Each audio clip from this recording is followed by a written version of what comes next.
मगाशी विज्ञान भवनामध्ये पंतप्रधानांच्या उपस्थितीत संमेलनाचं उद्घाटन झालेलं आहे, कारण ते उद्घाटक होते. त्यावेळेला जे उपस्थित नव्हते त्यांच्यासाठी थोडेसं प्रास्ताविक करते. आजच्या या मगाशी म्हटलं मी 2 अखिल भारतीय मराठी साहित्य जमलेले आहोत. ही मोजण्याची पद्धत ही लोकपरंपरेतली पद्धत आहे. 2 हे कमी आकडा मोजायचा नाही, जास्त मोजायचा. जुनी पद्धत ज्यांना माहिती आहे ते नुसतं 100 नाही म्हणत, 101, 2 असं म्हणत असतात. कोणाला जर काही द्यायचं असलं तर सबंध म्हणजे पूर्ण आकड्यात द्यायचं नाही, वर 1 रुपया जास्त द्यायचा. नुसते 100 रुपयांनी द्यायचे 101. तेव्हा मराठी माणूस हा असा उदार माणूस आहे की जो उदारपणाने, त्याचं बोलणं सुद्धा उदारपणाचं असतं. म्हणून 2 साहित्य संमेलन. या उद्घाटन भारताचे सन्माननीय पंतप्रधान यांच्या हस्ते झालेलं आहे. स्वागताध्यक्ष महाराष्ट्राचे जाणते नेते सन्माननीय शरदचंद्रजी पवार, जे आत्ता वर बसलेले नसून समोर मुद्दाम बसलेले आहेत, कारण त्यांना त्रास होतो आहे म्हणून. पण ते वर बसले असते तर बरं वाटलं असतं. महाराष्ट्राचे मुख्यमंत्री मगाशी उपस्थित होते, आता त्यांच्या कामासाठी ते गेलेले आहेत. पूर्वाध्यक्ष डॉक्टर रवींद्र शोभणे, ज्यांनी नुकतीच मला आता सूत्र दिलेली आहेत आणि माझ्या डोक्यावर मोठी जबाबदारी सोपवली आहे आणि स्वतःची सुटका करून घेतलेली आहे त्याच्यामधनं. या सगळ्या संमेलनाचे साक्षेपी संयोजक संजय नहारजी आणि त्यांचे सहकारी, विविध विचारधारांचे राजनीतिज्ञ. राजनीतिज्ञ हा शब्द मी जाणीवपूर्वक वापरते. राजकारणी या शब्दापेक्षा राजनीतिज्ञ हा शब्द मला जास्त अन्वर्थक वाटतो. याचं कारण असं की छत्रपती शिवाजी महाराजांची जे आज्ञापत्र लिहिलेलं होतं, म्हणजे त्यांच्या राजकारणामधल्या राजनीतीमधल्या सहाय्यकांनी, चिटणीसांनी जे लिहिलेलं होतं त्याच्यात त्यांनी राजकारण हा शब्द कधीही वापरला नाही, राजनीती हा शब्द वापरलाय. आणि तो मला जास्त महत्त्वाचा वाटतो, जास्त योग्य वाटतो, जास्त अन्वर्थक वाटतो. आणि रामचंद्र पंत अमात्यांच्याकडे त्यांचं कर्तृत्व जातं. या उपक्रमात सहभागी होणारे निरनिराळे वक्ते असणारे, तिथून पुढे परिसंवादात सामील होणारे वक्ते असणार आहेत, कवी असणार आहेत, निरनिराळे कलावंत असणार आहेत, आमच्या भागामधनं आलेले लोककलावंत असणार आहेत. आणि या सगळ्यांना मी पहिल्यांदा अभिवादन करते. आपण सगळे श्रोते त्यांच्याबद्दल कृतज्ञता व्यक्त करते आणि माझ्या आत्ताच्या निवेदनाला सुरुवात करते. साहित्य संमेलन सुरू झालं त्यावेळेस काही ठराविक वर्गातल्या लोकांचं हे साहित्य संमेलन होतं. वर्ग हा शब्द मी अर्थशास्त्रीय परिभाषेमधला वापरते आहे की एका विशिष्ट वर्गातल्या लोकांनी, एका स्तरातल्या लोकांनी संमेलन केलं होतं आणि महात्मा ज्योतिबा फुल्यांच्या सारख्या माणसांनी त्याला म्हणलेलं होतं, हे घालमोड्या दादांचं संमेलन आहे. घालमोडे दादा हा पुन्हा बोलीभाषेतला शब्द, की हे तथाकथित उच्चवर्गीयांचं संमेलन आहे आणि आमच्यासारख्या सामान्य माणसांना, श्रमकऱ्यांना त्याच्यामध्ये स्थान आहे की नाही याची शंका यावी. आणि म्हणून एका अर्थाने घालमोडे दादा म्हणून ज्योतिबा फुल्यांनी त्या संमेलनावर टीका केलेली होती. लोकमताची परिभाषा त्यांनी वापरलेली होती. आज व्याप्ती विस्तारते आहे बरीचशी. इंग्रजोत्तर काळामध्ये आपल्याकडे असा समज झालेला आहे. मी अभिजात भाषेकडे येते आणि त्याची पार्श्वभूमी आहे थोडी, की शहाणं सुशिक्षित कोणाला म्हणायचं तर ज्याला लिहिता वाचता येतो ते शिक्षित. आणि शिक्षित माणसं केव्हा व्हायला लागली, विशेषतः बायका आणि श्रमकरी वर्गातले लोक, तर इंग्रजोत्तर काळात ज्यावेळेला सार्वजनिक शाळा निर्माण झाल्या, महाविद्यालयं निर्माण झाली, तेव्हापासून माणसं शिकायला लागली, श्रमकरी वर्गातली आणि स्त्रिया. तोपर्यंत सगळे अडाणी होते असा एक समज आहे. आजही जर कोणी शाळेत बेळेत जात नसतील आणि विशेषतः बायका शिकलेल्या नसतील, औपचारिक शिक्षण घेतलेल्या नसतील, तर अडाणी आहेत असं म्हणतात. लोकसंस्कृतीमधल्या ओव्या ज्या वेळेला मी जात्यावरच्या सांगते किंवा आमचे पुरुष सहकारी ज्या वेळेला लिहितात त्याबद्दल, त्यावेळेस ते म्हणतात ते अडाणी असून सुद्धा त्यांनी इतकं चांगलं लिहिलं. त्यावेळेस मला त्या अडाणी म्हणणाऱ्यांच्या अडाणीपणांचा फार राग येतो. कारण केवळ लिहिता वाचता येणं म्हणजे शहाणपण असं नाही. साक्षरतेच्या जोडीला जर शहाणपण नसेल तर त्या साक्षरतेचा काही उपयोग नाही. मुद्दाम लोकपरंपरेतलीच ओवी सांगते कारण माझ्या बोलण्यात त्या पुष्कळ येणार आहेत. कारण माझ्यापेक्षा त्यांनी मला जास्त शिकवलेलं आहे. पुस्तकांनी तर शिकवलेलंच आहे, पण मला माझ्या संत स्त्रियांनी आणि तथाकथित अडाणी बायकांनी शिकवलंय जात्यावरच्या ओव्यांच्या मधनं. आणि आमची बहिणाबाई चौधरी म्हणते, अरे माणसा परी माणूस राहतो रे येडा जाना. माणसासारखा माणूस येडाच राहतो. केव्हा? पुस्तकं वाचून. अरे माणसा परी माणूस राहतो रे येडा जाना, आणि छापी सनी होतो कोरा कागज शहाणा. कागदावर छापलं तो कोरा कागद सुद्धा शहाणा होतो, पण छापलेले कागद वाचून माणूस शहाणा होईलच याची खात्री नसते. आणि याचा अनुभव आपण दरवेळेला घेतो आहोत, दर क्षणी घेतो आहोत. आणि म्हणून या अपसमजातनं आधी आपण बाहेर यावं. सगळेजण माझी ओळख करून देताना लोकसाहित्याचे अभ्यासक, लोकसंस्कृतीचे अभ्यासक वगैरे म्हणतात. आणि त्याच्याबद्दलचे एक दोन अपसमज असतात. एक, लोकसंस्कृती म्हणजे जुनी, आणि दुसरं लोकसंस्कृती म्हणजे खेड्यातली, ग्रामीण भागातल्या लोकांची. जणू काही लोकसंस्कृती आणि लोकसाहित्य यांचा शहरी नागर मंडळींशी काहीही संबंध नाही. ही वस्तुस्थिती नाही आहे. किंवा लोकसाहित्याकडे पाहणाऱ्या लोकांचा आणखीन एक संप्रदाय असतो की जे काय सगळं जगाच्या पाठीवर चांगलं आहे ते फक्त लोकसाहित्यातच आहे. मी त्याला उमाळा संप्रदाय असं म्हणते. हे सगळं आमच्या जुन्या ह्याच्यात सांगितलेलंच आहे, आता काही सांगण्यासारखं राहिलेलं नाही, म्हणजे तो नुसता उमाळा असतो. तेही खरं नसतं. त्या दोन्हीचा अभ्यास करून त्या दोन्हीचं तारतम्याने ग्रहण करणं हा महत्त्वाचा भाग असतो. कुठल्याही संस्कृती, कुठली मग ती अभिजनांची संस्कृती असू देत किंवा जनांची संस्कृती असू देत, त्याच्यामध्ये सर्व उच्च उदात्त असं काही नसतं. कारण हा एक प्रवाह असतो माणसाच्या जगण्याचा, आणि त्या जगण्याच्या प्रवाहामध्ये बरं वाईट, उदात्त अनुदात्त असं सगळं लिहिलेलं असतं. फोकलोरचा आपल्याकडे अभ्यास जो सुरू झाला, लोकसाहित्य या शब्दासाठी फोकलोर हा इंग्रजी शब्द, आणि त्याचा अभ्यास सुरू झाला त्यावेळेस इंग्रजीमध्ये फोक हा शब्द जो आहे लोक या अर्थी, तो बऱ्याच वेळेला तुच्छतेने वापरला जातो, गौणत्वाने वापरला जातो. त्याच्या उलट आपल्याकडे म्हणजे भारतामध्ये निरनिराळ्या भाषांच्या मध्ये लोक हा शब्द एक तर पहिले बहुवचनीय आहे, एक लोक नाही, लोकांचा समूह. आणि त्या लोकांनी निर्माण केलेलं साहित्य म्हणजे समूहाने निर्माण केलेलं साहित्य. याचा अर्थ समूह एकत्र बसलाय आणि त्यांनी शब्द सांगितलाय पण साहित्य निर्माण झाले असं नाही. तर समूह मानसशास्त्र असं सांगतं की कलेक्टिव्ह अनकॉन्शियस, नकळत समाज मनामध्ये जे दडपलेलं असतं त्याचा आविष्कार करणारं एक जण कोणीतरी असतं भाषाप्रभू असलेलं. परंतु ती भावना जी असते ती त्या समूहाची भावना असते. आणि हे खरं सांगायचं म्हणजे कुठल्याही साहित्याच्या बाबतीत होतं. एखादी कविता उचलली जाते, कादंबरी उचलली जाते, त्यावेळेस बाकीचे लोक म्हणतात अरे आम्हाला हेच म्हणायचं होतं, फक्त आम्हाला या शब्दात नाही म्हणता आलं.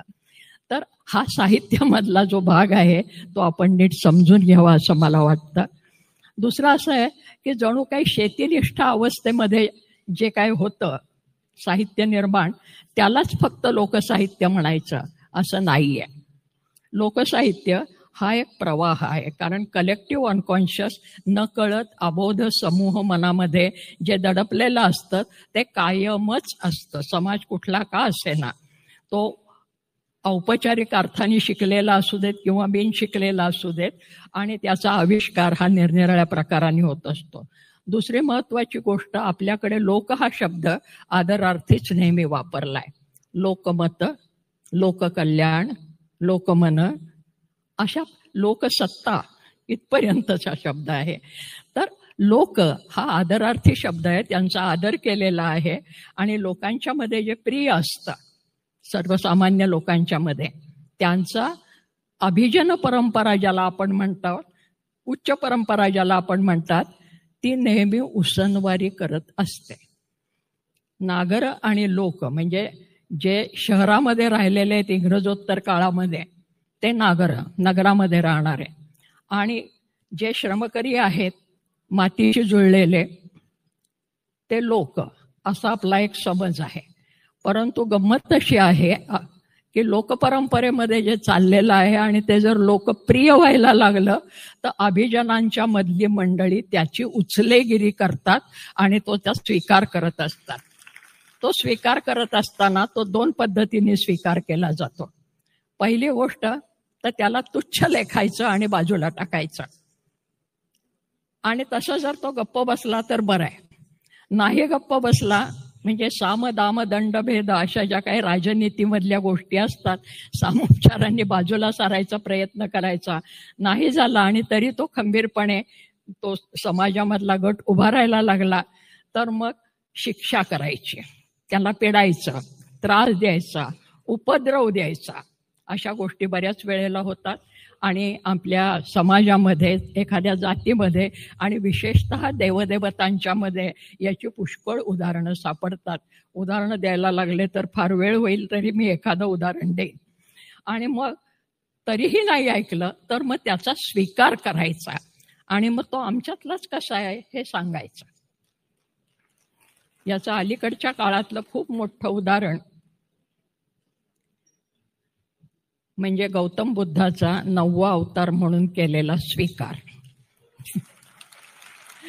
कारण गौतम बुद्ध ज्या वेळेला अडचणीचे व्हायला लागले आणि यज्ञसंस्थेमधल्या हिंसेला विरोध करायला लागले, त्यावेळेला यज्ञसंस्थेच्या पुरस्कर्त्यांना नेहमी त्रास व्हायला लागला. म्हणून पहिल्यांदा त्याला बाजूला टाकण्याचा प्रयत्न केला.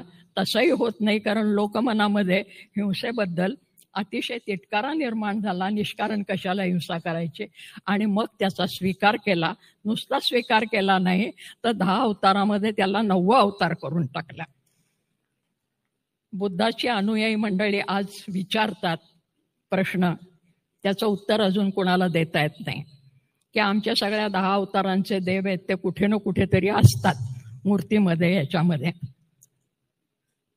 तर बुद्धाचा कुठल्या तरी देवघरामध्ये अशी स्थापना झालेली दिसते का? जे बुद्धाचे अनुयायी आहेत त्यांच्या घरामध्ये मूर्ती असते, पण आमच्या घरात गणपती असतो, राम असतो, सरस्वती असते, अन्नपूर्णा असते, अगदी खंडोबा बिरोबा सुद्धा असतात, यमाई जानाई जोखाईचे सुद्धा टाक केलेले असतात.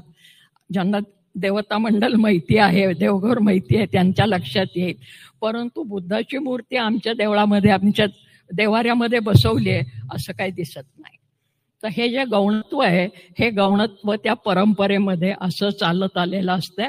एकीकडे स्वीकार तर करायचा काही जाचक होऊ नये म्हणून, आणि दुसरीकडे त्याला फार सन्मानही द्यायचा नाही, अशा कितीतरी गोष्टी सांगता येतील.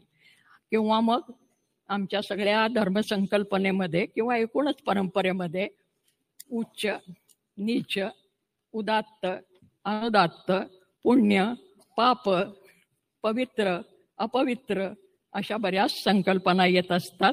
आणि पहिल्यांदा त्याच्याबद्दल हेणकस्ता दाखवायची आणि त्याच्यानंतर मात्र त्याचा उदो करायचा.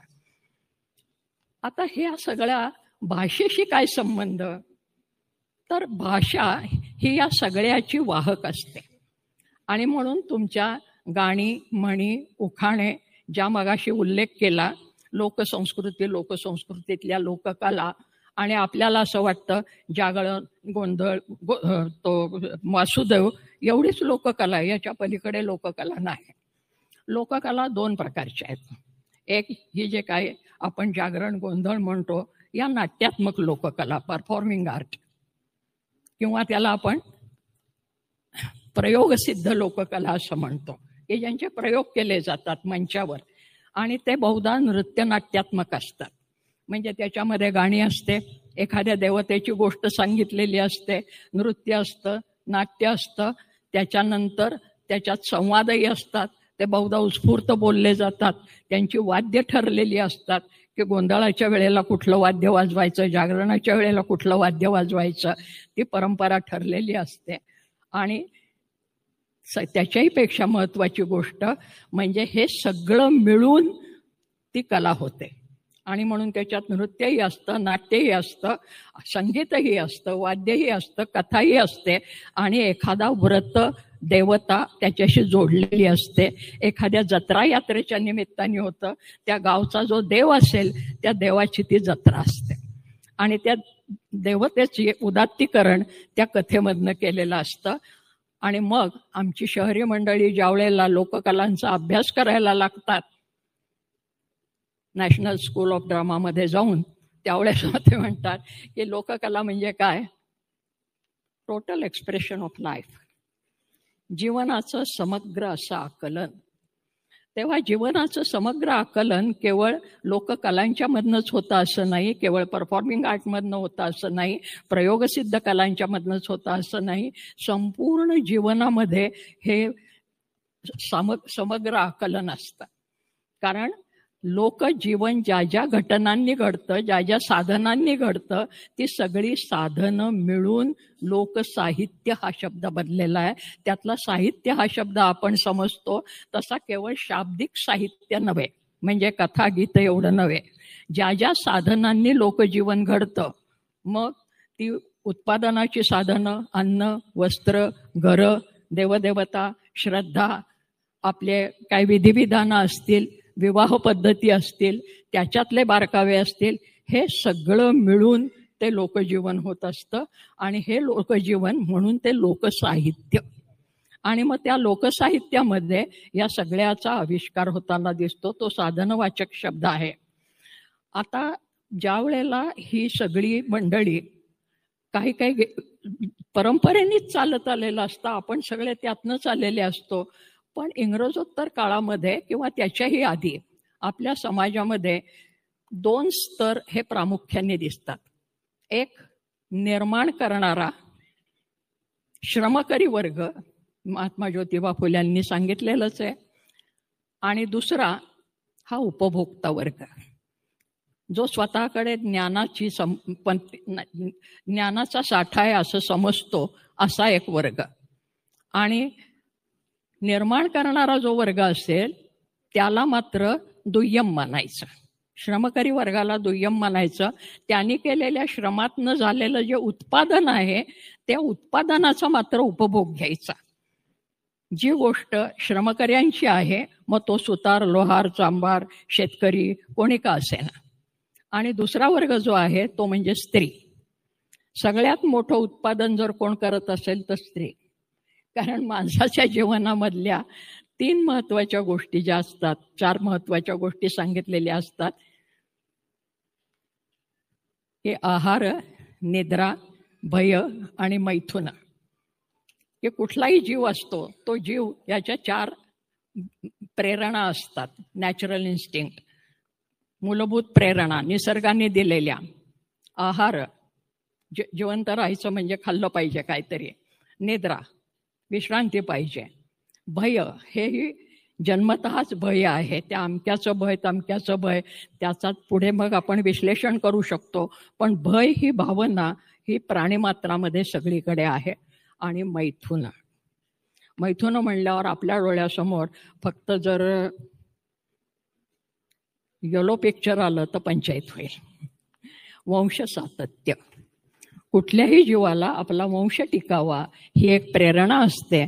आणि त्या प्रेरणेतून स्त्री पुरुष नातेसंबंध, नरनारी नातेसंबंध, नरमादी नातेसंबंध हे निर्माण होत असतात. आणि त्याच्यातला जो नारी हा घटक असतो, माणसाच्या जीवनामध्ये स्त्री हा घटक असतो, तो स्त्री हा घटक कायम दुय्यम मानायचा. आणि त्याच्यासाठी तिचा उपयोग तर करून घ्यायचा. म्हणजे तिच्या ठायी अपत्य जन्माला तर आलं पाहिजे, पण त्या जन्माला आलेल्या अपत्याचं नाव मात्र तिचं लागत नाही. जन्माला घालणाऱ्या आईचं नाव नाही लागत. एकेकाळी पुराण काळामध्ये होती म्हणे कधीतरी कल्पना की सुमित्रेचा मुलगा सौमित्र वगैरे म्हणून, परंतु नाव लागतं बापाचं. त्या मुलीचं लग्न झालं की लगेच तिचं नाव बदलतं, आडनाव बदलतं, कुळं बदलतं, गोत्र बदलतं. याचा आपण कधी विचार केला का? हे असं का होतं? मार्क्सला आपण कितीही मोडीत काढलं अर्थशास्त्रामध्ये, तरी मार्क्सने एक मूलभूत सूत्र सांगितलेलं आहे अर्थशास्त्राचं. उत्पादन साधनावरची मालकी आणि उत्पादन साधनं यांच्यामधला संबंध. तर आता उत्पादन साधनं म्हटलं की मग ती शेती असेल, ती पॉटरी असेल म्हणजे कुंभार काम असेल, चांभार काम असेल, निर्मितीचं काम आहे हे सगळं. तसं अपत्य निर्माण करणं हे एक काम आहे. तर ते निर्मिती जी आहे त्या निर्मितीवरचा अधिकार, उत्पादन साधनं म्हणजे आता इथे स्त्री आणि तिच्यावरचा अधिकार यांच्यामधला जो आंतरसंबंध आहे, या संबंधामधनं तुमची सगळी अर्थव्यवस्था आणि जीवनव्यवस्था घडते. आणि त्यामुळे त्या स्त्रीवर अधिकार, आणि मग तो अधिकार हा पुरुष सत्तेचा अधिकार. मग तो बाप असेल, भाऊ असेल, बहीण असेल, बाप असेल, भाऊ असेल, नवरा असेल किंवा आणखीन कोणी असेल, हे आपल्याला चित्र सातत्याने दिसतंय. आणि मग ते मला लोकसंस्कृतीमध्ये मोठ्या प्रमाणावर दिसतं. काय होतंय, पुन्हा पुन्हा सांगितलं जातं की मी काहीतरी स्त्रीविषयक वगैरे सांगते. त्याचं महत्त्वाचं कारण काय, तर पहिली गोष्ट आत्मचरित्र म्हणून सांगत नाही, पण माझा जन्म झाला तो अर्धकृषीनिष्ठ अवस्थेमध्ये झाला. अर्धकृषीनिष्ठ अवस्था म्हणजे काय, का गावाकडं थोडी शेती होती, जन्मात उच्चवर्णीय वगैरे जरी असले तरी, आणि ती शेती करणारे आमचे वाडवडील होते. आणि पुण्यामध्ये एक घर होतं, कारण तो मधला काळ असा होता, इंग्रजोत्तर काळ 10-12 वर्षातला, की त्यावेळेला खेड्यातल्या मुलांना नवीन पद्धतीचं इंग्रजी शिक्षण घेण्याची आस लागली. म्हणून शहरामध्ये एक बिऱ्हाड असायचं. आज ग्रामीण भागामध्ये तसं दिसतं की गावाकडे शेती असते आणि जवळच्या शहरात कुठंतरी एक घर घेतलेलं असतं. कशासाठी? मुलांच्या शिक्षणासाठी. तसं आमच्याकडेही होतं. आणि त्यामुळे आमच्या आईची नेमणूक त्या पुण्यातल्या गावामध्ये होती. एकीकडे आमच्या गावाकडची शेती, ग्रामीण भागामध्ये राहणं, कधी तिथल्या शाळेत जाणं. मी घरातली मोठी मुलगी, त्यामुळे दळण कांडण सगळी जी कामं आहे ती करायला लागायची. लाड नावाची गोष्ट नाही. मला कोणीही शाळेत घातलं नाही आपणहून. मी दर खेपेला रडत आरडाओरडा करत शाळेत गेले, शेजारची मुलं जातात म्हणून. तर तसा करता करता ज्या शहरामध्ये आलो, त्या शहरात घर कुठे होतं आमचं, विद्यानिधी सिद्धेश्वर शास्त्री चित्राव यांचं पुण्यामधलं जे शनिवार पेठेतलं घर आहे, अमृतेश्वर आणि सिद्धेश्वर यांच्यामधलं, तिथे आमचं घर होतं. म्हणजे एकीकडे शास्त्री पंडितांच्या घरामध्ये मी होते आणि चित्राव शास्त्रींचे आणि आमचे काही कौटुंबिक संबंध होते. मी त्या कुटुंबातली लहान मुलगी आणि त्यामुळे अगदी लहानपणापासून त्या शास्त्री मंडळींच्या घरामधल्या संस्काराचा पगडाही एकीकडे होता. मंदिराचा वेढा होता, त्यामुळे त्या मंदिरात भजनं, कीर्तनं, प्रवचनं हे कायम चालायचं. मोकळा आवार होतं, त्यामुळे लग्न कार्य निरनिराळ्या जाती जमातींचे असायचे. आणि आमच्या पोरांच्यावर फारसा शिस्तीबिस्तीचा वचक नसल्यामुळे आम्ही ती पोरपोरी ते लग्न कार्याचे सगळी विधिविधानं पाहत असायचो. लोक मला विचारतात की ही सामुग्री तुम्ही कुठे गोळा केलीत आणि त्याच्यासाठी कसा प्रवास केला. मला काही करावंच लागलं नाही. मी जे जगले ते लोकसंस्कृतीतच जगले आणि एकीकडे नागर संस्कृतीमध्ये जगले. त्यामुळे लोकनागर हा जो अनुबंध आहे, पुढच्या काळामध्ये मी नाटकावर लिहित असताना लिहिलंय, त्याला नाव शीर्षक लोकनागर असं जे दिलं की एकीकडे नागर संस्कृती आहे, एकीकडे परंपराशील संस्कृती आहे, आणि त्या दोन्हीच्या सांध्यावर आम्ही जी माणसं जगलो. मला असं वाटतं की शरद चंद्र पवारजी सुद्धा त्याच अवस्थेत जगले, म्हणजे त्याच परिस्थितीमध्ये जगले की एकीकडे शहराशी संबंध, एकीकडे सगळ्या शेतीनिष्ठ अशा प्रकारच्या वातावरणाशी संबंध, आणि मग त्यातनं काही गोष्टी आपोआप कळत गेल्या आणि त्यात बऱ्याच गोष्टी मग मी वाचन हा एक मला छंद नव्हे व्यसन लागलं. आणि त्या व्यसनामध्ये मी पाहिलं की लहानपणापासून हे चित्राव शास्त्री, त्यांना आम्ही बाबा म्हणायचो, यांच्या घरामध्ये अखंड अशी जाडी जाडी पुस्तकं असायची आणि ते वाचत नाही तर लिहित असायचे. आमच्या मुलांच्यामध्ये सुद्धा ते यायचे आणि काहीतरी सांगायचे. त्याच्यानंतर पुढच्या काळामध्ये मी लक्ष्मण शास्त्री जोशींच्या संपर्कात गेले आणि या दोघांनी केलेलं लेखन जे वाचलं, विशेषतः संस्कृतीविषयक लेखन, तर या दोघांचं अभिजन संस्कृती जिला म्हणता येईल अशा पद्धतीचं लेखन होतं. कारण चित्राव शास्त्री 4ही वेदांची यथामूल भाषांतरं केलेले आणि मध्ययुगीन चरित्रकोश, प्राचीन चरित्रकोश आणि अर्वाचीन चरित्रकोश हे सगळे चरित्रकोश लिहिलेले. आजही पुण्याला विद्यापीठाच्या बाजूला चरित्रकोशाची इमारत आपल्याला दिसेल. तेव्हा सिद्धेश्वर शास्त्री चित्रावांच्या या वर्तनाचा आणि भोवतालच्या वातावरणाचा परिणाम झाला. पुढच्या काळामध्ये काय सगळे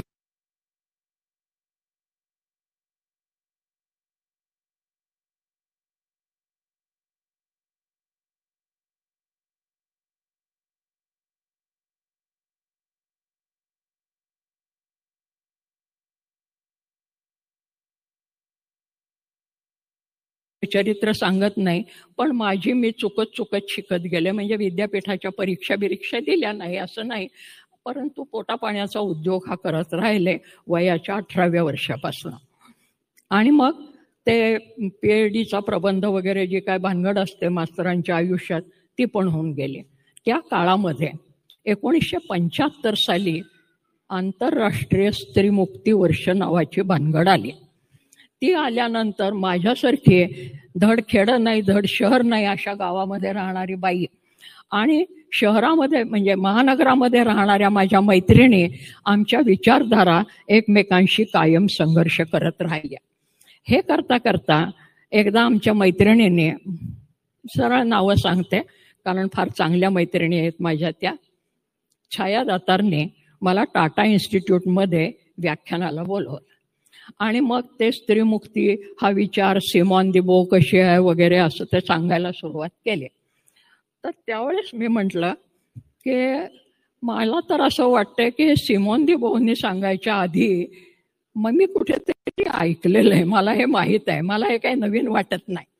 आणि मग ते कुठून आलं, माझ्या जात्यावर दळण दळणाऱ्या बायका हे केव्हाच बोलून गेल्या. आणि आपल्याला असा जो समज आहे की लिहिता वाचता आलं आणि मग बायका शहाण्या झाल्या आणि व शिकायला लागल्या आणि मग त्यांच्या डोक्यामध्ये नवे विचार आले, असं काही नाही. आपल्या जगण्यामधलं ज्याला ट्रॅडिशनल विजडम म्हणतात अभिजात मराठीत, परंपराशील शहाणपण, ते त्यांच्या अनुभवातनं आलेलं आणि त्या अनुभवातनं आलेलं त्या जात्यावरच्या ओव्यातनं बायका बोलत आलेल्या होत्या की पुरुषप्रधान व्यवस्थेचा आम्हाला जाच होतो. हे सांगायला आम्हाला कोणी सिमॉन दी बोची गरज नव्हती, कारण मी ज्या ओव्या लहानपणापासून गात आले, पाठ नाही करत बसले, कुठल्या पुस्तकातल्या नाही बघितल्या, त्या पुस्तकातनं आल्या पुढे निरनिराळ्या, नाही असं नाही, कारण त्या परंपराशील होत्या, सगळ्या बायांनी रचलेल्या होत्या ठिकठिकाणच्या. एकच ओवी विदर्भात वेगळ्या प्रकारे बोलली जाते, ते मराठवाड्यात वेगळ्या पद्धतीने बोलली जाते, पुणे जिल्ह्यात वेगळ्या पद्धतीने बोलली जाते. शब्द आणि आशय तेच असतात, थोडीशी उलटापालट होत असते. 1-2 ओव्या सांगते म्हणजे कळेल की आमचे ट्रॅडिशनल विजडम कसा असतो, की पुरुषप्रधान व्यवस्थेचा आम्हाला जाच होतो आहे हे बायांना कळत होतं. कडू वेनरावानं डोंगरी त्याचा रावा. वेनरावन नावाचं फळ असतंय कडू डोंगरात. कडू वेनरावनं डोंगरी त्याचा रावा, पुरुषाचा कावा मला यडीला काय ठावा. आता पुरुषाचा कावा मला यडीला काय ठावा म्हणणारी हिला यडी म्हणायची का येड पांघरून पेडगावला जाणारी शानी म्हणायची. ती शहाणी बाई आहे की पुरुषप्रधान व्यवस्थेचा मला जाच होतो हे तिला कळत होतं. अशा कितीतरी ओव्या. कावळ्यानं कोटे केलं बाबुळ बनामंदी. कोट घरट. कावळ्यानं कोट केलं बाबुळ बनामंदी, पुरुषाला माया थोडी नारी उमज मनामंदी. तर हे कुटुंब व्यवस्थेमध्ये हे जे काही वर खाली असतं, पुरुषांना वेगळा न्याय, स्त्रियांना वेगळा न्याय, हे सगळं बायकांना कळत होतं. आणि त्या ओव्या मला तेव्हा आठवायला लागल्या. मी सांगायला सुरुवात केली, भाषणं वगैरे व्हायला लागले, तेव्हा मला आणखीन एक मार्गदर्शक भेटला, नारायण सुर्वे. नारायण सुर्वे मला भेटले. आणि मग नारायण सुर्वेंची कविता वाचताना जेव्हा लक्षात आलं की ते म्हणलंय, मला कामगारांच्या मोर्चामध्ये मार्कस बाबा पहिल्यांदा भेटला. मार्कस बाबा, मार्क्स, की श्रमकरी व्यवस्थांच्या श्रमकरी व्यवस्थेचं अपहरण कसं होतं हे सांगणारा मार्क्स. उत्पादन साधना आणि त्याच्यावरची मालकी हे तत्वज्ञान त्यांनी सांगायला सुरुवात केली. त्यामुळे लोकसंस्कृती आणि लोकसंस्कृतीतले जे घटक आहेत ते काळानुसार आपल्याला बदलताना दिसतात, काळानुसार अर्थ व्यक्त करताना आपल्याला दिसतात. पुढच्या काळात असं दिसतं की कामगार संघटना आला मोठ्या प्रमाणावर. आणि या कामगार संघटनांच्यावर मी स्वतंत्रपणे लिहिलेलंच आहे. 1-2-3 वर्षापूर्वी कामगार साहित्य संमेलन झालेलं होतं आणि त्या संमेलनाचं सगळं माझं भाषण प्रसिद्ध आहे.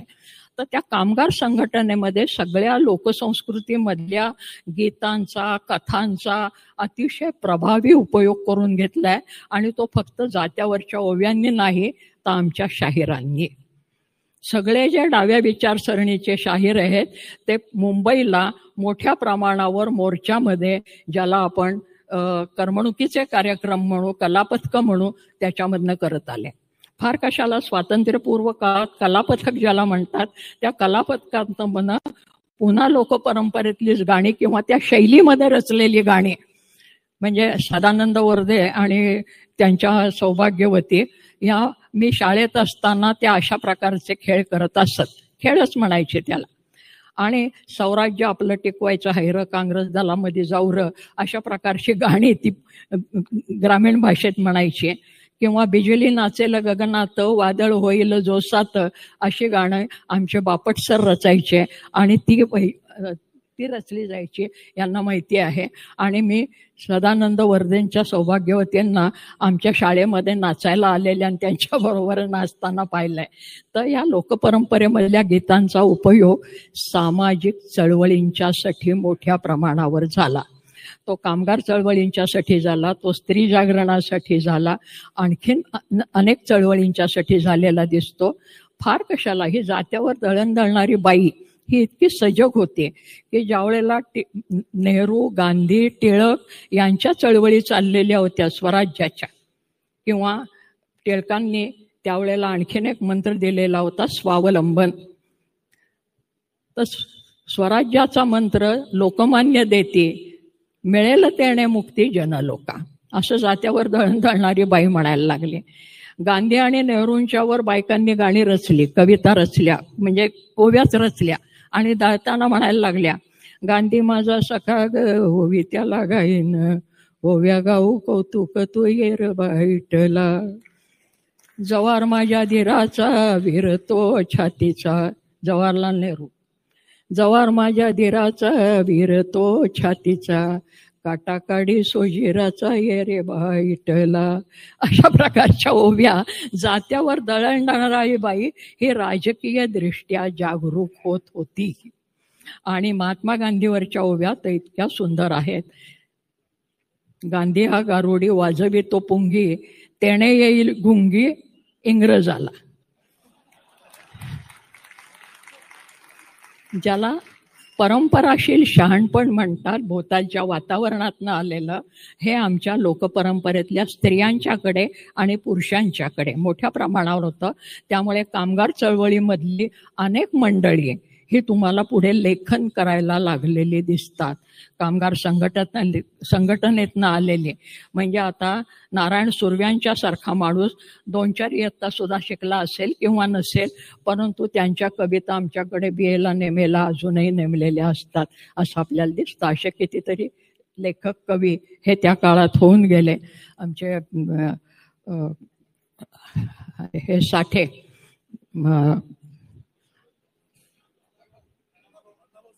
अण्णाभाऊ साठे. काय त्यांच्या कमानी समोर राहते, पण अण्णाभाऊ लक्षात, म्हणजे नाव नाही लक्षात येत, कमान लक्षात येते. अण्णाभाऊ साठे. अण्णाभाऊ साठ्यांची त्या रचना खूप मोठ्या प्रमाणावर आहेत तिथे. त्या अण्णाभाऊ साठे आहेत, शाहीर आहेत निरनिराळ्या प्रकारचे. आणि त्याच्यातून लोकसंस्कृतीच्या कडे पाहण्याचा दृष्टिकोन, की ही एका ठिकाणी थिजलेली अशी गोष्ट नाहीये, ती प्रवाही आहे, काळाबरोबर वाहती आहे, बदलती आहे.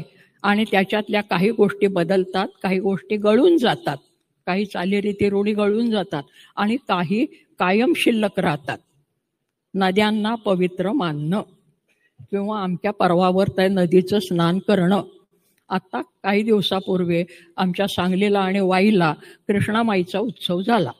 नाशिकला गोदामाईचा उत्सव होता. त्या त्या गावामध्ये जी नदी असेल त्या नदीबद्दल आपुलकी, प्रेम उत्सवाच्या रूपाने माणसं आजही साजरी करताना आपल्याला दिसतात. समुद्राचा उत्सव होत असतो किंवा नारळी पौर्णिमेला, आणि तिथे 2 प्रकारची माणसं तो उत्सव करतात. एक मासेमारी करणारी मंडळी आणि समुद्रकाठी राहणारी मंडळी. ती तर आगरी मंडळी ही मोठ्या प्रमाणामध्ये हा उत्सव करतात. आणि मुंबईत सुद्धा तो होतो. दहीहंडी वगैरे नावाच्या भानगडी काळानुसार काही थोडेफार बदल होतात, परंतु मूळ जे आहे ते मूळ संपत नाही. समाजशास्त्राचा अभ्यास करणारे आणि मानववंशशास्त्राचा अभ्यास करणारी मंडळी सांगतात की समाजशास्त्रामध्ये आणि मानववंशशास्त्रामध्ये माणसाच्या जन्मापासून त्याच्यामध्ये जी परिवर्तन होत आली ती प्रकृतीने परिवर्तनं केली, काही प्रकृतीला धरून राहिली आणि काही सत्ता आणि मत्ताधाऱ्यांनी जाणीवपूर्वक प्रयत्न करण्याचा घाट घातला आणि तसेही प्रयत्न झाले. म्हणजे मगाशी म्हटलं तसं एखाद्या देवतेचं उन्नयन करणं किंवा एखाद्या देवतेला बाजूला टाकणं. देवतेला बाजूला टाकणं म्हणजे काय? त्या देवतेच्या उपासकांना बाजूला टाकणं. देवता काहीच करत नाही आणि देवता आपणहून येत नाही. आमच्या पुढच्या कवींनी तर सांगितलेलंच आहे, केशवसुतांनी, देवदानवा नरे निर्मिले. देवांनाही माणसानीच निर्माण केलं आणि राक्षसांनाही माणसानीच निर्माण केलं. ते कुठलं निर्माण केलं? स्वतःच्या अनुभवावरनं.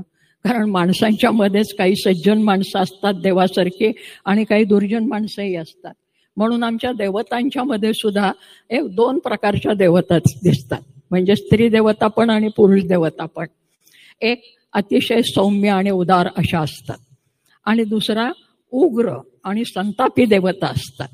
आणि मग आमच्याकडच्या बायका काय व्रत वैकल्य वगैरे करत असताना आजही ग्रॅज्युएट, डबल ग्रॅज्युएट झालेल्या काय श्रावणात काय पोथ्या पुराणं करतात, सवाष्णी जेवायला घालतात, पूजा करतात आणि मग सांगतात त्या अमक्या देवतेची सवाष्ण घातली नाही ना म्हणून हे असं झालं, त्या अमक्या देवतेची पूजा केली नाही ना म्हणून असं झालं. म्हणजे जी उग्र देवता असते तिला शांत करायचं असलं तर मग काहीतरी द्यायचं तिला, आणि मग तिच्या नावाने कुठल्या तरी व्यक्तीला दान दक्षिणा करायची. हा प्रकार आजतागायत चालू आहे. आदिम माणूस ते वेगळ्या पद्धतीने करत होता. आज आम्ही तथाकथित सुसंस्कृत आणि सुशिक्षित म्हणवणारे लोक तेच करत असतो. तत्व तेच असतं, तपशील बदलतो बऱ्याच वेळेला. त्यामुळे लोकसंस्कृतीमध्ये संपूर्ण काही नाहीसं होत नाही. आणि हे मी सांगते म्हणून नाही, आमच्या मानववंशशास्त्रज्ञांनी सांगितलेलं आहे ते. म्हणून ती आदिमपासून आजपर्यंत एक प्रवाह दिसतो. हा फक्त आमच्या लोकाचारातच दिसतो का? वेद हे आमचं सगळ्यात जुनं आणि परिष्कृत वाङ्मय समजलं जातं. आणि मुद्दाम मी 2 व्यक्तींचा उल्लेख केला, चित्राव शास्त्री आणि लक्ष्मण शास्त्री जोशी. चित्राव शास्त्रींच्या वाड्यामध्ये माझं लहानपण गेलं नाकळत्या वयातलं, आणि लक्ष्मण शास्त्री जोशी कळत्या वयामध्ये माझ्या आयुष्यात आले किंवा मी त्यांच्या आयुष्यात गेले. विश्वकोशाचं काम चाललेलं होतं, 20-21 खंड झाले, आणि त्याच्यानंतर पुढच्या खंडांची रचना करत असताना त्यांनी लोकसाहित्य हा विषय त्याच्यासाठी घेतला. आणि ते इतकं सगळं मोठा पसारा असतो त्या विश्वकोशाचा की एकटी व्यक्ती संपूर्ण करत नाही, तर निरनिराळ्या क्षेत्रातल्या तज्ज्ञ मंडळींना त्या त्या विभागाचं संपादन करायला लावतात आणि लिहायला लावतात. तसं त्या लोकसंस्कृतीचा विषय घेतल्यानंतर त्यांचं लक्ष्मण शास्त्री जोशींचं त्यांच्या सहीचं पत्र मला आलं की या विभागाचं संपादन तुम्ही करावं, अतिथी संपादक म्हणून आम्ही तुम्हाला निमंत्रित करतोय. वाईचा जो जुना वाडा जिथे लक्ष्मण शास्त्री राहत होते, कोणाला जर ती रचना माहीत असेल तर त्या वाड्यामध्ये त्यांच्या खोली शेजारच्या खोलीमध्ये ते माझी निवास व्यवस्था करत असतात. कारण आत्ताच्या पेक्षा मी 40-45 वर्षांनी तरुण होते तेव्हा, म्हणून तर त्यामुळे या मुलीला आपण जपलं पाहिजे इथं आल्यानंतर असं त्यांना वाटायचं. शेजारच्या मातीचा वाडा होता जुन्या पद्धतीचा, मध्ये चौक, मग ती ओसरी बिसरी आणि मग खोल्या असायच्या त्या शेजारच्या खोलीत. त्यांचा मुलगा तिथे राहायचा, आता सध्या अनिल जो आहे तो बघतो. सोनबाई तिथे होते आणि ते पाहताना ते आपल्या मुलाला आणि सुनेला सांगायचे, या मुलीला काय हवं असलं तर जास्त कमी द्या, तिचं अंथरूण पांघरून नीट आहे का पहा, तिला जेवणाखाण्याची व्यवस्था नीट होते का, आणि सगळ्यात महत्त्वाची सूचना शास्त्रीबाईंची असायची, तिला स्नान करायला त्या सार्वजनिक मोरीमध्ये जाऊ देऊ नका, तिला आपल्या घरात बोलवा. एकीकडे विश्वकोशाचं एवढं मोठं काम करणारा हा माणूस, जगाच्या पाठीवरचं जुनं नवं साहित्य पालथा घातलेला माणूस, मार्क्सचा आणि लेनिनचा अभ्यास करणारा हा माणूस, संस्कृतपासून इंग्रजीपर्यंत अनेक भाषांच्यावर प्रभुत्व असलेला हा माणूस, जुन्यातलं टाकाऊ काय आणि टिकाऊ काय हे शोधणारा माणूस, देवता निर्माण होत असताना त्याच्यामधल्या उपद्रवकारक आणि सौम्य देवता यांचं विश्लेषण करणारा माणूस, कुठलाही धर्म निर्माण होत असताना तो आपोआप निर्माण होत नाही, तो भौतिक गरजेतनं निर्माण होतो. त्या जीवनातल्या भौतिक गरजेतनं धर्म निर्माण होतो, मग त्याला आम्ही मोक्षाभिक्षाची काही पुटं चिकटवतो. परंतु आम्ही देवाजवळ मागताना काय मागत असतो, हे दे ते दे ते दे ते दे, म्हणजे भौतिक जीवनासाठी आम्ही मागत असतो. हे आपण नेहमी बघत असतो. या सगळ्याचं विश्लेषण करणारे लक्ष्मण शास्त्री एकीकडे, आणि एकीकडे वैयक्तिक जीवनामध्ये अतिशय रुजू असलेले आणि अतिशय उदार असलेले, अशा बऱ्याच गोष्टी आपल्याला सांगता येतील. आणि मग आमचे सगळे संत, जशी एकीकडे लोकपरंपरा, त्या लोकपरंपरेमधनं बऱ्याच गोष्टी अभिजन परंपरेने उचललेल्या आहेत. तर त्या वेदांच्या मध्ये काही ऋचा, मी वेद ते सगळे भाषांतरातनं वाचले, म्हणजे लक्ष्मण शास्त्रींचे लेखन वाचलेलं आहे कारण ते तर आहेच माझ्याकडे, परंतु चित्राव शास्त्रींचं लेखन वेदांचं प्रामुख्याने वाचलं. त्या काहीवर मी लिहिलेलं आहे. त्यातल्या काही ऋचा अशा आहेत, काही ऋचांचा समूह असा आहे की लोकपरंपरेमध्ये जे काय आहे ते त्याच्यामध्ये आहे. अथर्ववेदाची ज्यावेळेला प्रस्तावना त्यांनी लिहिली चित्राव शास्त्रींनी, त्यावेळेस त्यांनी लिहिलंय अथर्ववेद हे जगाच्या पाठीवरचं पहिलं लोकसाहित्य आहे. त्या वेदामध्ये तुम्हाला आजही दिसेल. असं त्यांनी का म्हटलं तिथे, कारण त्याच्यामध्ये लोकपरंपरेमध्ये असलेले उतारे पातारे, टोणे टोणके, म्हणजे ज्याला आपण काळी जादू हल्लीच्या भाषेत म्हणतो, black magic and white magic, त्या सगळ्याचं विश्लेषण त्यांनी त्याच्यात केलेलं आहे. आणि असे बरेच तोडगे त्याच्यामध्ये लिहिलेले आहेत, सूक्त लिहिलेली आहेत. कारण वेदांच्या मध्ये त्याला सूक्त म्हणतात, श्लोक नाही म्हणत. त्या सूक्तांच्या मध्ये काही सूक्त इतके मजेशीर आहेत की काही विचारता सोय नाही.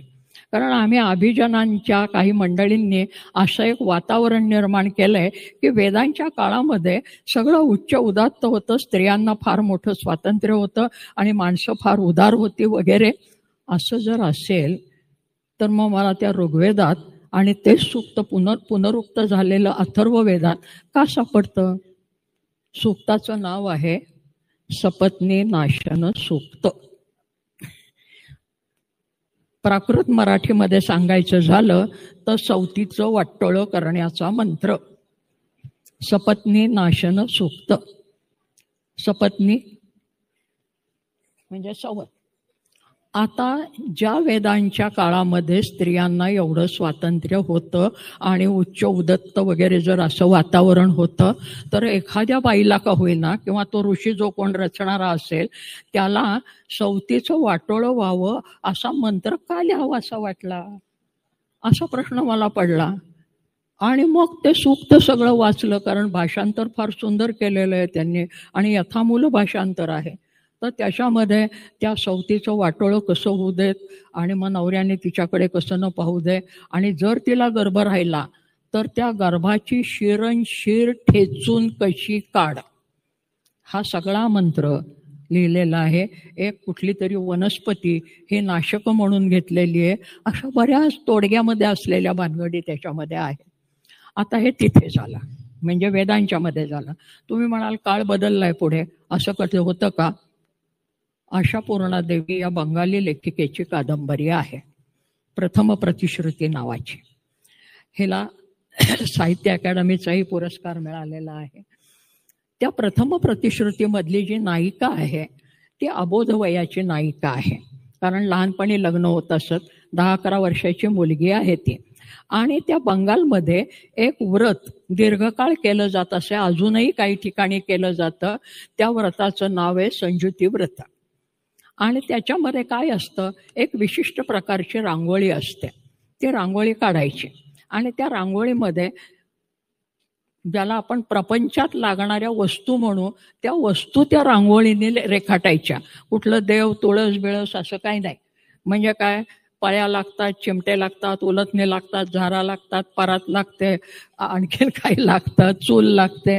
या सगळ्याच्या रांगोळ्या काढायच्या. आमच्याकडे चैत्रांगण काढतात तसं, पण त्याच्यात इतकं नाही काढत. आपल्याकडे आणखीन एक प्रकार असतो दिवाळीमध्ये, तोही कोणाला माहिती आहे की नाही मला माहीत नाही. सगळं चिखलाच्या अशा वस्तू तयार करायच्या दिवाळीच्या. तर असं ते संजुती व्रत.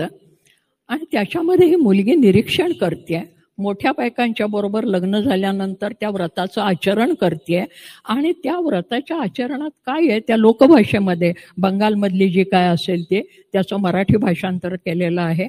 तर तिथे एक पळी असली, चिमटा असला, उलथणं असलं, तर त्या वस्तूवर हात ठेवायचा आणि मंत्र म्हणायचा, पळी पळी पळी बसू दे सवतीची दातखिळी.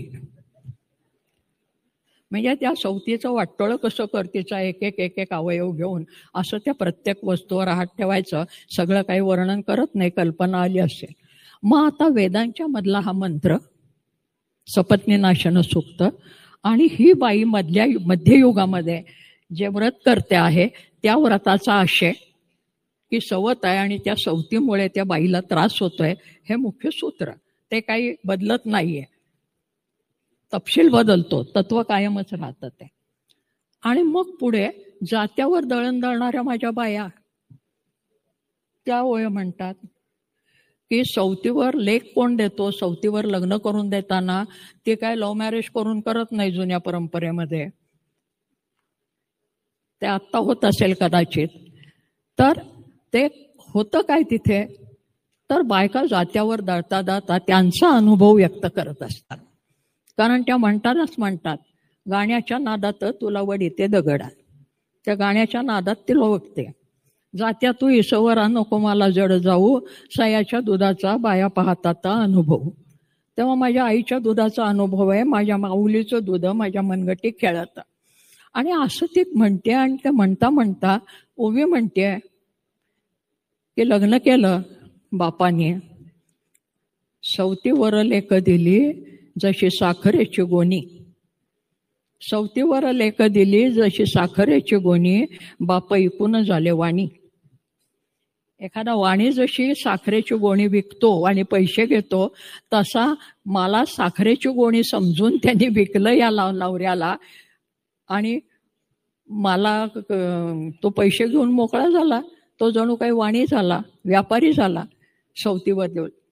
म्हणून सवतीवर लेक दिली जशी साखरेची गोणी, बाप ऐकून झाले वाणी. आणि अशा प्रकारच्या अनेक ओव्या दिसतात. एकीकडे ते वेदातला मंत्र, दुसरीकडे हे मध्ययुगातलं व्रत, आणि तिसरीकडे शेती संस्कृतीमधल्या बाईची ओवी. हा संबंध प्रवास जर आपण पाहिला सामाजिक दृष्ट्या, तर स्त्रीच्या स्थानामध्ये काहीही बदल झालेला नाही. तपशील बदलला, तत्व कायम राहिलं त्याच्यामध्ये. आणि अशा कितीतरी गोष्टी आपल्याला दिसतात. मग भाषाही काळानुसार बदलत जाते असंही आपल्याला दिसतं. तर सांगायचं तात्पर्य, लोकसंस्कृती ही जुनी आहे, फक्त ग्रामीण आहे, फक्त शेती व्यवस्थेतली आहे असं नाही. ती सतत चालू असते आणि तुमच्या माझ्या जीवनात आस्थागायत चालू आहे. नाहीतर कुंभमेळ्याला एवढी गर्दी झाली नसते, आमच्या कृष्णामाईच्या उत्सवाला जशी गर्दी होते त्याची मोठी आवृत्ती आहे ती, असं म्हणूयात आपण फार तर ती मोठी आवृत्ती आहे, ही लहान आवृत्ती असते. आता आमच्या नाशिकला जर 12 वर्षांनी कुंभमेळा होतो आणि तिथे काय काय होतं याचं वर्णन आमच्या कुसुमाग्रजांनीच करून ठेवलेलं आहे एका कवितेमध्ये, की त्याच्यामध्ये ज्या अपप्रवृत्ती आहेत त्या अपप्रवृत्ती आस्थागायत आपल्याला दिसतात. आणि म्हणून अभिजात भाषेचा दर्जा मराठीला मिळाला, याचा आनंद आपण मराठी लोकांनी साजरा केला. सगळ्यांना जसा आनंद झाला तसा एक मराठी भाषक म्हणून मलाही आनंद झाला. कारण कुठलाही शासकीय दर्जा मिळाला की काही फायदे होत असतात. आम्हाला मराठी लोकांना त्यामुळे काही आर्थिक फायदे होण्याची शक्यता आहे. कारण काही आमच्यासाठी काही कोश राखीव ठेवलेला असेल आणि त्या कोशामधनं आम्हा मराठी माणसांच्या भाषेचा विकास व्हावा म्हणून काही करायला पाहिजे अशी आमची अपेक्षा आहे. मराठी भाषक म्हणून काय काय अपेक्षा आहेत आमच्या? तर पहिली गोष्ट, मराठी भाषा शिक्षणातून कमी कमी होत चाललेली आहे. रवींद्र शोभणे हा नुसता आरोप नाही, आकडेवारी माझ्याकडे आहे. तेव्हा शिक्षणातनं मराठी भाषा कमी होत चालली आहे.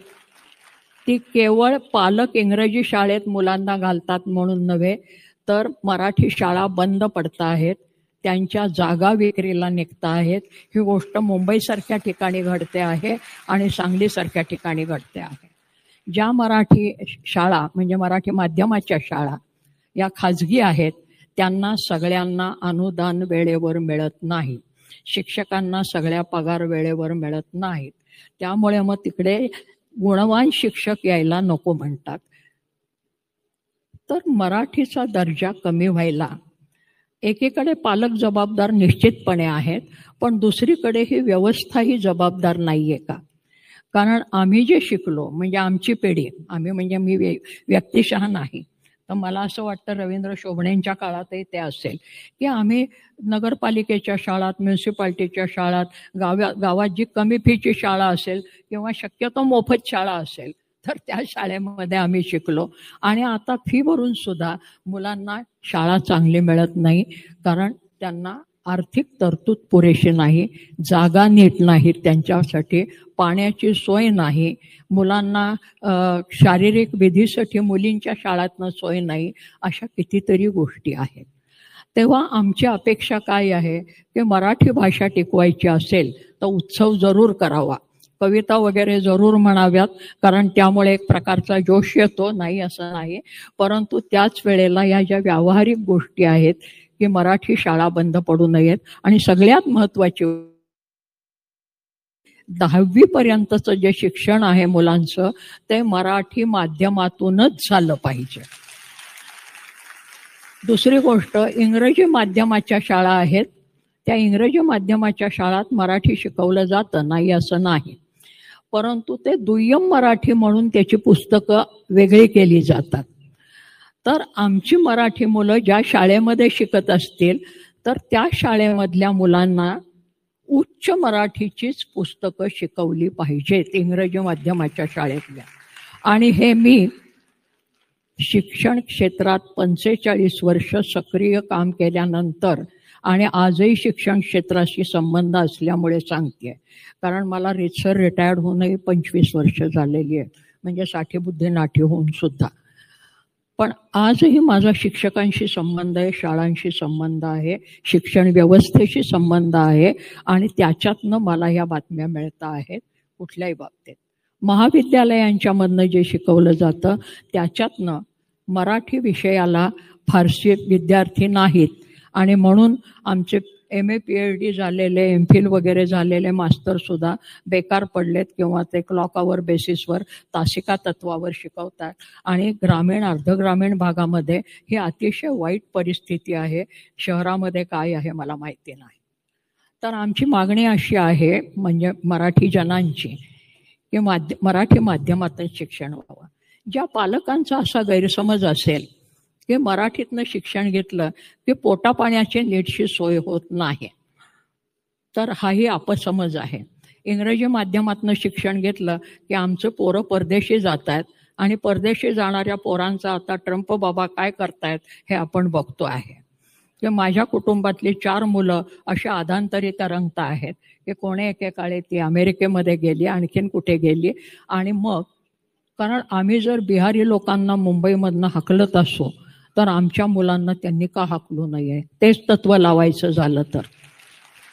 कारण आमच्या तरुण मुलांच्या नोकऱ्या हिसकावून घेतात म्हणून आम्ही इतर भाषिक लोकांना जर हाकलून देत असू तर त्यांच्या मुलांच्या नोकऱ्या कमी होतात किंवा रोजगार कमी होतात. म्हणून त्यांनी त्याच्यावर निर्बंध का घालू नयेत, एकच तत्व जर लावायचं झालं तर. सगळ्यात महत्त्वाची गोष्ट आपल्या देशात आपल्याजवळ ही शिक्षणाची दर्जेदार शिक्षणाची सोय व्हावी. आणि अभिजात मराठी वाढवायची असेल तर ती नुसती उत्सवाने वाढणार नाहीये. मराठी वाचणारी बोलणारी, म्हणजे आम्ही कवितेत म्हणतो वाचतो मराठी बोलतो मराठी, परंतु प्रत्यक्षामध्ये आम्ही काय करतो तर मला आज असं दिसतं की श्रमकरी वर्गातली माणसं सुद्धा आपल्या आई वडिलांना ती पोरं आई बाबा म्हणत नाहीत, मम्मी आणि पप्पा. आणि हे कुठे दिसतं मला, मी इंग्रजपूर्व काळामध्ये शिकलेली आहे, ते इंग्रजपूर्व काळापासून आत्तापर्यंत आलेले. तर आम्ही आई बाबाच म्हणत आलो, आमची मुलं आई बाबा म्हणत आली, त्यांची मुलं मात्र मम्मी पप्पा म्हणत आहे. म्हणजे काय झालं, साहेब या देशामध्ये होते म्हणून आम्ही गुलाम होतो. आता मला असं दिसतंय की साहेब या देशातनं गेल्यानंतर आम्ही जास्त साहेबाळलो का काय, म्हणजे इंग्रजी भाषेमध्येच जे काही ज्ञान असेल ते आहे असं समजायचं की काय. मग आमच्या संतांनी आणि पूर्वसुरींनी ज्यांचे पुरावे आम्ही देतो पुन्हा पुन्हा, महानुभाव वाङ्मयाचे पुरावे देतो, गाथा सप्तशतीचे पुरावे देतो, तर त्या काळामध्ये जी माणसं होती त्या माणसांच्यामध्येही असाच भेद होता की प्रतिष्ठा कोणाला, जो संस्कृतमध्ये रचना करतो त्याला प्रतिष्ठा, पुन्हा उच्चवर्णीयांची भाषा. आणि आता सुद्धा प्रतिष्ठा कुणाला, जे पहिल्यांदा इंग्रजी शिकले आणि ज्यांचं कल्याण झालं त्यांचं अनुकरण चाललेलं आहे आजही. त्यामुळे ते अनुकरण आपण किती वाढवायचं असा माझ्या पुढे प्रश्न पडतो एक भारतीय आणि मराठी व्यक्ती म्हणून. दुसरी एक गोष्ट दिसते की सीमा प्रदेश जे असतात 2 भाषांच्या मधले, त्या सीमा प्रदेशामध्ये द्वैभाषिक शाळा पाहिजेत. कारण मी पुण्यातले तुम्हाला सांगितलं, नंतर मी काही दिवस मुंबईच्या भागामध्ये होते, नंतर मी सांगलीसारख्या भागात, सांगली मिरज वगैरे या भागामध्ये गेले. आणि आमच्या म्हणजे आम्ही जिथे राहतो त्या भौगोलिक परिसर कसा आहे, एकीकडे गोवा आहे, एकीकडे कर्नाटक आहे, एकीकडे तेलंगणा आहे, आणि ह्याच्यामध्ये आम्ही आहोत, आम्ही म्हणजे तिथली माणसं. आणि त्याच्यामध्ये असं दिसतं की सांगली मिरजेकडे सुद्धा कन्नड भाषिक खूप मोठ्या प्रमाणावर. एक काळ असा होता की कन्नड शाळा बऱ्याच होत्या, आता त्या कमी कमी होत चालल्या. तीच गोष्ट बेळगावची आणि त्या पट्ट्यामधली आहे की तिथल्या मराठी भाषा कमी कमी होत चालल्यात. आणि त्याच्यामध्ये मग सीमा प्रदेशाचे वाद हे गेली अनेक वर्ष, 60 वर्षापेक्षा जास्त चाललेले आहेत. माझ्याकडे ज्यावेळेला कर्नाटकातली मंडळी येतात, आत्ता सुद्धा आली होती, समोर बसलेली आहेत, आणि त्यांनी मला दम भरलेला आहे की तुम्ही भाषणामध्ये याचा उल्लेख करा. त्यांनी एक लांबलचक पत्र मला दिलंय, ते पत्र मी उषा त्यांच्याजवळ दिलेलं आहे, उद्या ठराव मांडा म्हणून. कारण दरवर्षी ते ठराव मांडण्याचं एक सभ्यापसभ्य होत असतं की सीमा प्रदेशातला जो प्रश्न आहे तो तुम्ही लवकरात लवकर शासनाने सोडवावा. कुठल्याही, मला वेगळं सांगायचं आहे, ते त्यांना काय सोडवायचं आहे वगैरे ते बघतील. मी भाषेपुरतं बोलते आणि संस्कृतीपुरतं बोलते. तर ह्या जे सीमा प्रदेश आहेत, या सीमा प्रदेशामध्ये भाषिक आणि सांस्कृतिक समरसता आहे. ते एकमेकांमध्ये मिसळलेले आहेत, त्यांचं आदान प्रदान खूप मोठ्या प्रमाणावर होत आहे. म्हणजे बेळगावला कित्येक घरं अशी आहेत की ज्याच्यामध्ये दोन्ही भाषा अतिशय चांगल्या बोलल्या जातात. इकडे कर्नाटकामध्ये, इकडे महाराष्ट्रामध्ये अनेक शाळा किंवा अनेक घरं अशी आहेत की जिथे दोन्ही भाषा चांगलं बोलल्या जातात. फार कशाला, ही गोष्ट संत काळापासून आहे, म्हणजे इसवी सनाच्या 13व्या 14व्या शतकामध्ये सुद्धा हे होत असतं. तुकाराम बाबांनी एका अभंगात म्हटलंय, कानडीने केला मराठी व्रतार, एकाचे उत्तर एका नाही. की कानडी आणि मराठी यांच्यामध्ये विवाह संबंध हे तेव्हाही होत होते, आत्ताही होत आहेत, थोडेसे खडाखणी होते, परंतु कौटुंबिक संबंध हे कायम राहतात. नुसतेच कौटुंबिक संबंध नाही, तर कुठल्याही सीमा प्रदेशांच्यामध्ये सांस्कृतिक आदानप्रदान म्हणजे काय, चालीरीती, रूढी, सणवार, अन्न, कपडे, विवाह पद्धती, जन्मानंतरचे विधी हे सगळीकडे समान असतात. कर्नाटकामधल्या विवाहविधीबद्दल जर आपण बघितलं तर पहिली गोष्ट, महाराष्ट्र आणि कर्नाटक यांचं नातं असं आहे की जसं दिल्लीचं आणि दिल्लीच्या पलीकडच्या प्रदेशाचं आहे.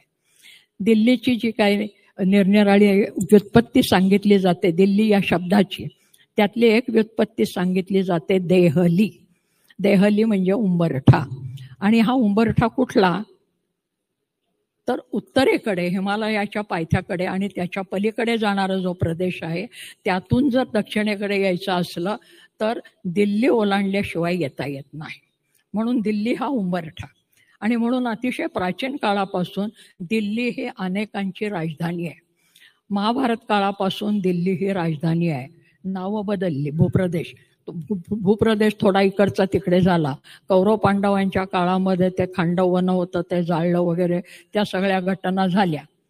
परंतु दिल्ली हे राजधानीचं ठिकाण हे सगळ्या राज्यकर्त्यांनी आजपर्यंत ठेवलेलं आहे. मग ते मुघल राज्यकर्ते असू देत, देशी राज्यकर्ते असू देत, किंवा आता स्वातंत्र्य मिळाल्यानंतरचे इंग्रज होते तेव्हा सुद्धा दिल्ली हीच राजधानी होती.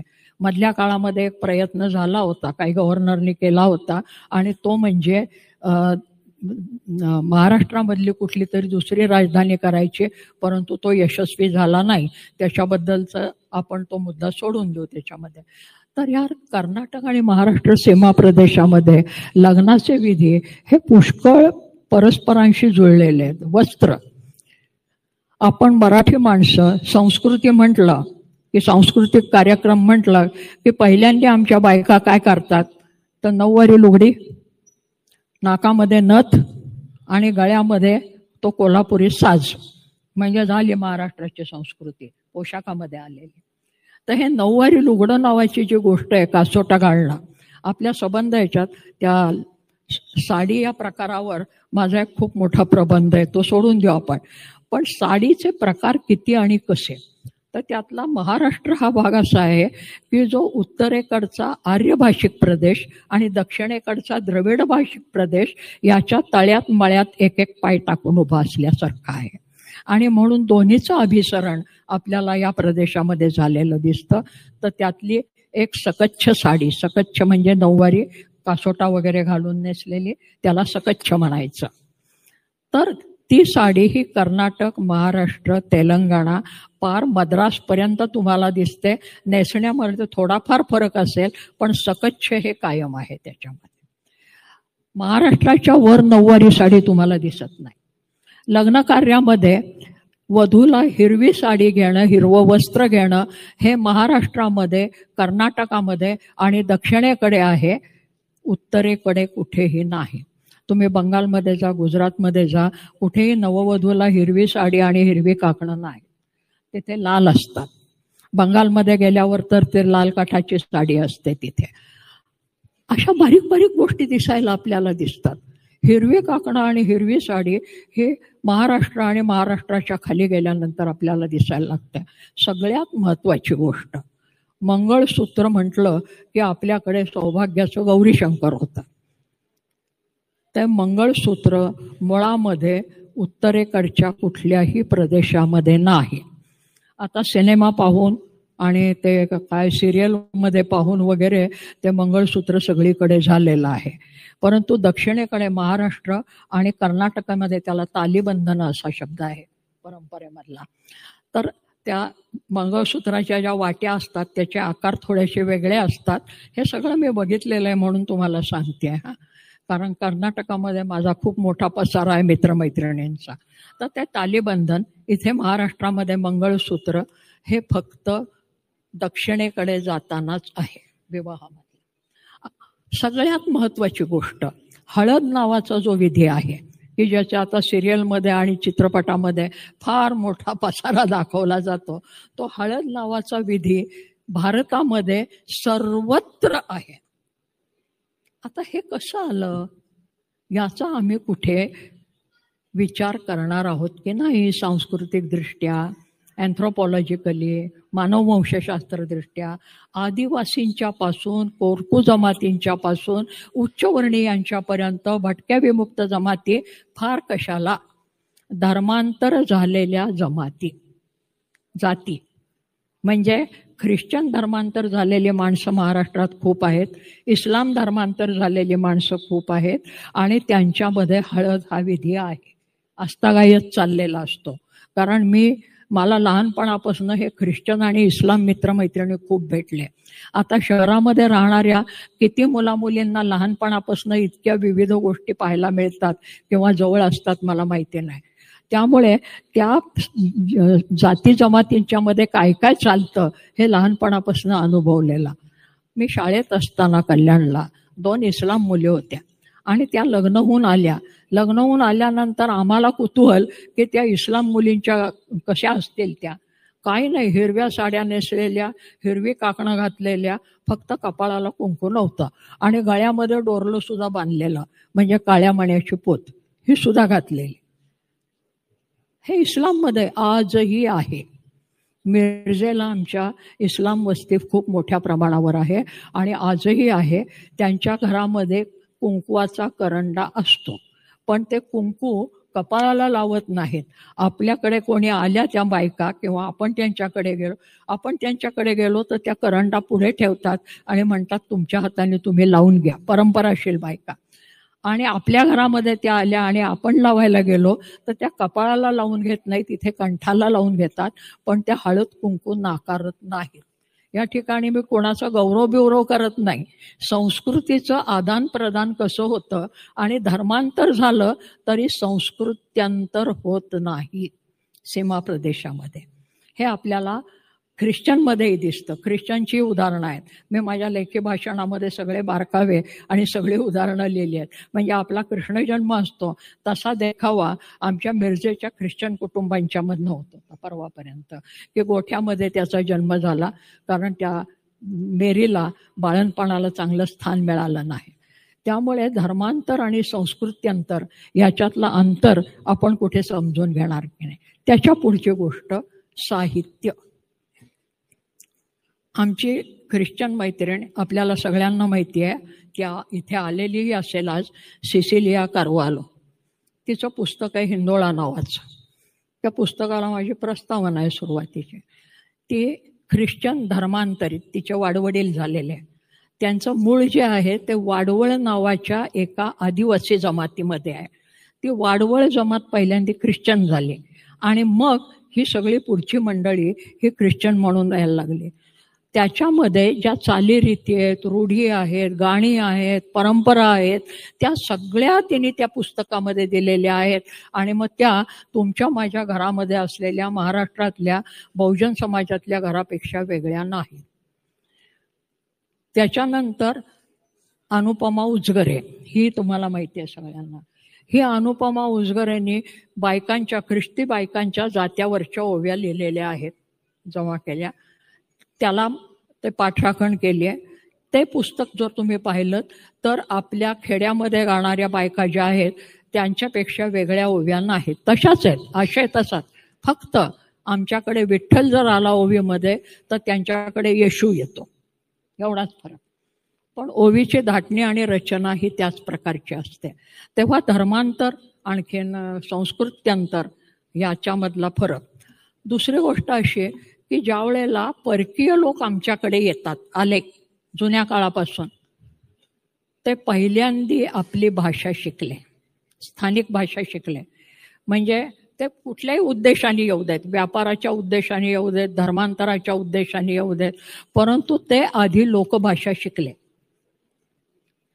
गोव्यामध्ये ज्या वेळेला पोर्तुगीज आले आणि त्या पोर्तुगीजांच्या पैकी फादर स्टीफन्सन होता, त्या फादर स्टीफन्सन मराठी शिकला कारण त्याला धर्मांतर करायची होते. आणि पण त्यांनी काय केलं तर ती मराठी भाषा तिथली शिकून लोकांच्या पोटात शिरण्याचा प्रयत्न केला गोडी गुलाबीने. आणि मग ज्ञानेश्वरांच्या पद्धतीची ओवी त्यांनी रचली. त्यांनी ख्रिस्तपुराण रचलं आणि त्या ख्रिस्तपुराणातल्या ओव्या ज्या आहेत ते ज्ञानेश्वरांच्या ओवीची आठवण व्हावी अशा ओव्या आहेत. जैसी पुष्पा माझी पुष्पमोहरी, की परिमळा माझी कस्तुरी, भाषा माझी साजिरी भाषा मराठी. तर अशा प्रकारच्या त्या ओव्या आहेत. दुसरं आपण लग्नामधल्या फार मोठं म्हणतो की मंगलाष्टका. आता हे मंगलाष्टका प्रकरण कुठनं आलं तर कोरकू जमात आहे आणि आदिवासी जमाती आहेत. ते आमचे एक मित्र गोविंद गारे नावाचे आदिवासी, आणि आदिवासी संस्था पुण्यामध्ये आहे मोठी, ते बाकीचं काही सांगत नाही. तर त्यांनी त्या आदिवासी बायकांची लग्नातली गाणी हे केली. आता त्या लग्नातल्या गाण्याला धवलेरी, ती लग्न लावणारी बाई असते, ती म्हातारी असते, त्या टोळीमधली सगळ्यात म्हातारी, तिला धवलेरी म्हणायचं. आम्हाला फक्त महानुभाव वाङ्मयातली ती महदंबा माहिती आहे शिक्षित लोकांना, परंतु मुळामधली ती आदिवासी जमातीमधली म्हातारी बाई लग्न लावते, ती पुरोहित असते आणि ती जी गाणी म्हणते तिच्या भाषेमध्ये त्याला मंत्रांची प्रतिष्ठा असते. दुसरे मंत्र बिंत्र काही नसतात. अलीकडे जरा शिकलेली मुलं भट ब्राह्मणाला बोलवायला लागली लग्न लावायला, परंतु मुळामध्ये ती धवलेरीची गाणी आहेत. आणि ती काय करते, सगळ्या जुन्या जमातींच्या मध्ये निसर्ग आणि मी, म्हणजे निसर्ग आणि माणूस याच्यामधला आप्तसंबंध सगळीकडे जोडलेला असतो. तो गाण्यामध्ये असतो, कथेमध्ये असतो, चालीरीती रूढींच्या मध्ये असतो, असं आपल्याला अनेक ठिकाणी दिसतं. तर त्याच्यामध्ये त्या धवलेरीचं गाणं आहे, ती सगळ्या निसर्ग तत्वांना देवता म्हणून हाक मारते आणि ती साधवते कशी, साथ कशी घालते. रुखिया देवा साविध रेवा, नदिया देवा साविध रेवा, सागर देवा साविध रेवा, कणसी देवा साविध रेवा, सूर्या देवा साविध रेवा, शुभमंगल सावधान. हा जो स्वर आहे या स्वराचं मूळ त्या आदिवासीच्या धवलेरी गाण्यामध्ये आहे. माझा मुद्दा आदिम ते अद्यतन. आम्हाला चाली रीती रूढी धर्मांतरानंतर सुद्धा आमची संस्कृतीचा एक प्रवास असा चाललेला दिसतो आणि त्याच्यातलं तारतम्य आपण समजून घ्यावं. अभिजात मराठी मिळाल्यानंतर आमचा मराठी शिक्षणाचा प्रसार व्हावा. नंतर विद्यापीठांच्या मधनं सगळ्यात महत्त्वाची गोष्ट की विद्यापीठाच्या कुलगुरूंना स्वायत्तता मिळावी. विद्यापीठातले अनेक कुलगुरू हे माझे स्नेही आहेत आणि विद्यापीठामध्ये काय साजरं करावं आणि काय नाही याचे आदेश येतात आणि त्यानुसार आम्हाला ते दिवस साजरे करावे लागतात असं कुलगुरू सांगतात. आणि जुने कुलगुरू सांगतात की कुलगुरू हा अशासाठी नेमलेला असतो की तो शिक्षणाच्या क्षेत्रामध्ये जास्त शहाणा असतो आणि आपल्या सहकार्यांच्या मदतीने आपल्या विद्यापीठामध्ये काय करायचं ते ठरवत असतो.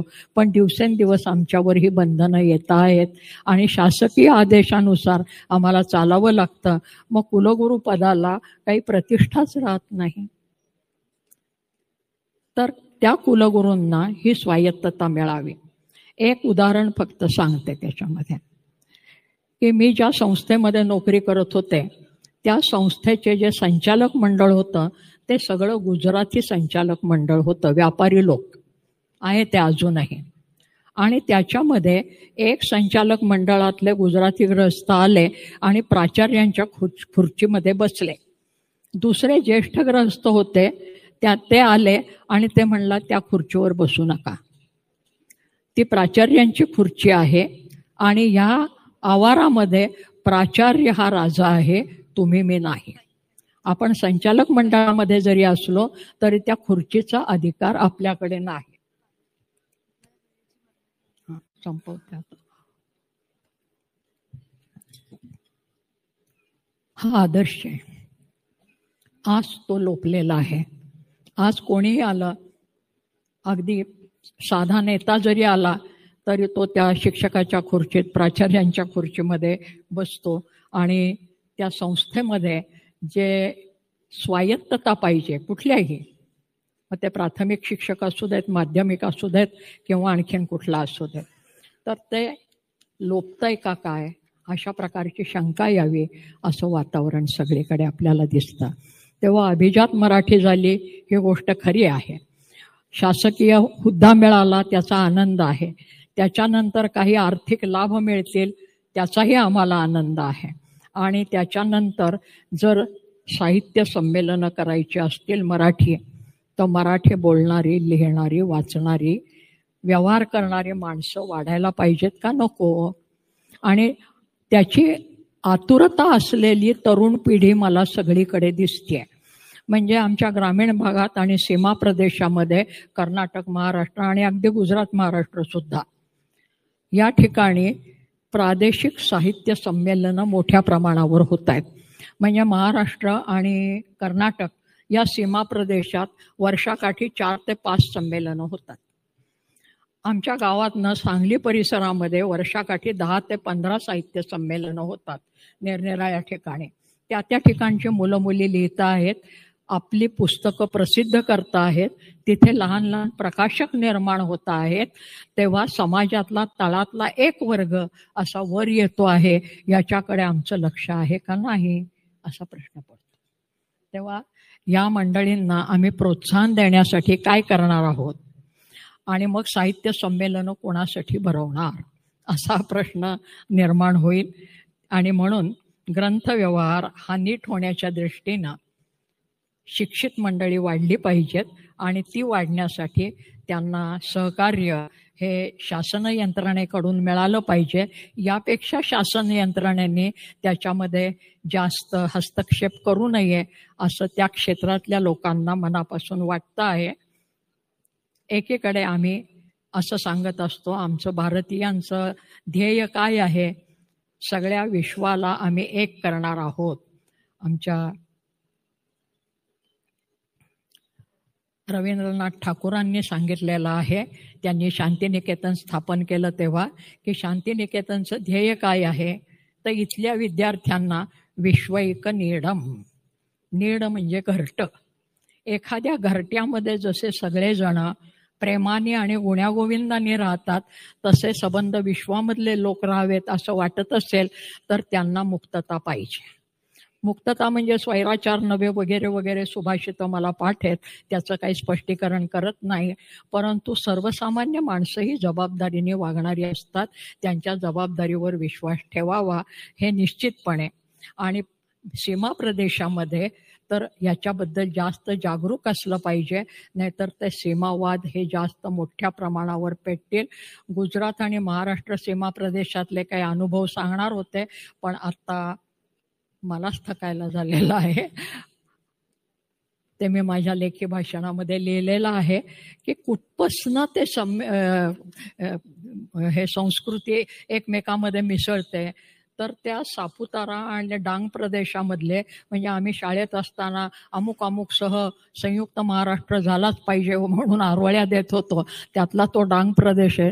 त्या डांग प्रदेशामधल्या श्रमकरी बायका पाहिल्या तर त्या बायका जी साडी नेसतात, ती साडी नेसण्याची पद्धत कशी आहे तर कमरेच्या खालच्या साडीचा जो भाग आहे तो नऊवारी पद्धतीने नेसलेला असतो आणि कमरेच्या वरचा पदर घेण्याची जी पद्धत आहे ती गुजराती पद्धतीने घेतलेली असते. हे जे काही संस्कृती संकर असतो सीमा प्रदेशामधला, हा अन्न वस्त्र सगळीकडनं असतो. आम्ही पुरणपोळी म्हणतो, महाराष्ट्राचं वैभव. ते कर्नाटकातली हुरण होळगी आमच्याकडे पुरणपोळी होऊन आली हो आणि कडबू आले. तर ही कितीतरी तुम्हाला गोष्टी सांग्या, अन्न आहे, वस्त्र आहे, निवारा आहे, विविध पद्धती आहेत, त्यातनं हे संस्कृती संकर होत असतात. परदेशातली संस्कृती आम्ही सहज स्वीकारतो. ती किती सहज स्वीकारतो तर आज तुम्ही शहरी घरांच्यापासून पहा, जे लोण ग्रामीण भागापर्यंत पोचतंय, की आमच्या स्वच्छतागृहापासून ते स्वयंपाकघरापर्यंत कुठली मूळ मराठी आणि देशी वस्तू राहिली आहे, रचना राहिली आहे. सगळेजण टेबलावर जेवत आहेत. स्वच्छतागृह तर सगळीकडे युरोपियन पद्धती किंवा पाश्चिमात्य पद्धतीचे होत आहेत. फक्त स्त्रियांच्या विषयी एखादा विचार आला की हे पाश्चिमात्यांच्याकडनं आलंय म्हणून आम्ही आरडाओरडा करतो. मी गमतीने म्हणते, आम्ही बऱ्याच गोष्टी पाश्चिमात्यांच्याकडनंच घेतल्या. आपल्या अंगावरची वस्त्र तपासून पहा, विशेषतः आमच्या बंधू लोकांनी. पूर्वी फक्त एक वस्त्र सलग असायचं. आता शिवलेली वस्त्र आल्यानंतर काय झालं, ती बंद कशी करायची? तर मी गमतीने म्हणते, आम्ही इंग्रजीतनं बटन घेतलं, पोर्तुगीजमधनं काज घेतलं आणि आमची लाज राखली. काज बटन शब्द सुद्धा परदेशी आहे. तेव्हा बटन हा शब्द इंग्रजीतनं आला, काज हा शब्द पोर्तुगीजमधनं आला. त्या दोन्ही वस्तू त्या संस्कृतीतनं आल्या आणि आमची वस्त्र तयार झालेली आहेत. 1 का 2 हजारो गोष्टी सांगता येतील तुम्हाला भारतभरच्या. हा काही मराठीशी संबंधित काही गोष्टी सांगितल्या, मला बोलण्यासाठी हा अवसर दिला. आणि त्यामुळे अभिजात मराठीच्या बद्दलचा एकच मुद्दा की अभिजात मराठी हिनी सगळ्या आमच्या सर्वसामान्य माणसांच्या भाषेला सामावून घेऊनच ती अभिजात होईल. अन्यथा थोड्याशा लोकांची, महात्मा ज्योतिबा फुल्यांच्या भाषेत नुसत्या घालमोड्या दादांची भाषा ही अभिजात होऊ शकत नाही. बोलीभाषा हा महत्त्वाचा भाग आहे. त्यामुळे प्रमाण लेखन कितीही केलं तरी प्रमाण बोलीभाषा 2 व्यक्तींच्या कुठल्याही सारख्या नसतात, 2 कुटुंबातल्या कुठल्याही सारख्या नसतात. हे भाषाशास्त्राचा अभ्यास केल्यानंतर मी सांगते आहे आणि त्याची उदाहरणं पुष्कळ देता येते. तर ही जी काही पद्धती आहे की आमची प्रमाण भाषा, आमची शुद्ध भाषा, ते शुद्ध अशुद्ध अशा गोष्टी नसतात. कारण कित्येक अभिजन म्हणवणाऱ्यांच्या भाषेचं काय असतं त्याची कल्पना आहे. सांगायचं तात्पर्य, मराठीचा विस्तार व्हावा. आम्ही चालतो मराठी, बोलतो मराठी वगैरे वगैरे गाणी म्हणतो, ती प्रत्यक्षात यावीत. आणि ती प्रत्यक्षात आणण्याच्या दृष्टीने तुम्ही, मी, आपण सगळ्यांनी कृतिशील व्हायला पाहिजे. आणि ते होण्याच्यासाठी विश्वैक नियम हा, एकीकडे आम्ही AIची चिंता करत असतो, आर्टिफिशियल इंटेलिजन्स, आणि दुसरीकडे त्या कुठल्या तरी एखाद्या धर्माला चिकटून बसायची चिंता करत असतो. या दोन्हीमध्ये काही विसंगती आहे की नाही? AIमुळे आम्ही जास्त विकसित होणार आहोत की नाही? तर आमच्या कृती आणि उक्तीमध्ये बरेचसे विसंगत भाव आहेत, त्याच्याकडेही आपण लक्ष द्यावं. आणि मी फक्त बहिणाबाईची एक ओवी सांगते आणि थांबते. हे कसं असावं, कारण ह्या मला जगायला शिकवलं. ती जगताना काय सांगते, आम्हाला सगळ्यांना सवय असते तक्रारी करत बसायची, कुठली गोष्ट सरळ स्वीकारायची नाही. आणि मग काय हो, तुम्ही ते गेलात दिल्लीला, काय जरा कसलं काय फार त्रास झाला हो, तिथे काय हे नव्हतं ते नव्हतं, रडायला सुरुवात. ती आमची बहिणाबाई सांगते, रडू नको माझे जीवा, रडू नको, तक्रारी करू नको, रडू नको माझ्या जीवा, तुला रड्याची सवय, तुला रडायची सवयच आहे तक्रारी करायची. रडू नको माझ्या जीवा, तुला रड्याची रे सवय, रडू हसव रे जरा, त्यात संसाराची चव. जे दुःख आहे ते नाहीसं केल्याशिवाय आम्हाला संसाराची चव घेता येणार नाही, विश्वैक नियम म्हणता येणार नाही. तिकडे आपल्याला जायचं असेल तर आपण विशाल व्हायला पाहिजे. मला एवढी संधी दिली, संयोजकांचे, तुमच्या सगळ्या श्रोत्यांचे मी मनापासून आभार मानते आणि थांबते. धन्यवाद.